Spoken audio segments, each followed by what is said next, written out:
Isip usa ka driver si Joseph Dodong Buntag ni gamit sa Paragis Bila-Bila Herbal Oil ug maayo na ang iyang gibati karon.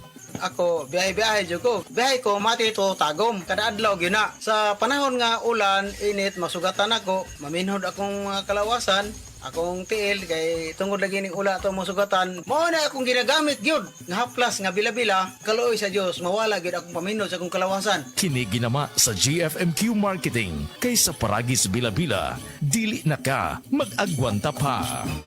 EXL Coffee Mix 17-in-1. Puno kini og natural mga komponente sama sa native purple corn, arabica, spirulina, ginseng, ginger, thornberry, ganoderma, mangosteen, malunggay, cinnamon, guava ug rose hip alang sa atong maayong panglawas. Karon na ang panahon para mag-switch. EXL Coffee Mix 17-in-1. Bisan unsa pa kalisod ang imong ginaagihan karon, ayaw pag-undang, padayon lang. Go for health, go for life with EXL. May buhay sa makabuhay.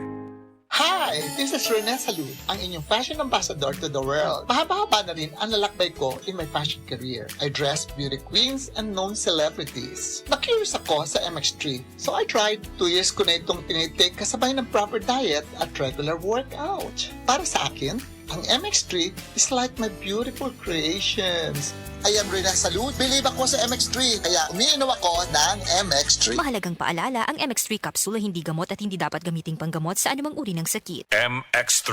Dito ako believe. Paminawa ang tulumanon. Sensorily Ate Arlene.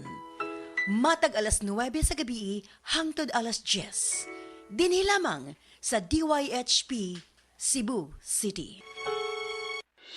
The original Koi Herbal Capsule.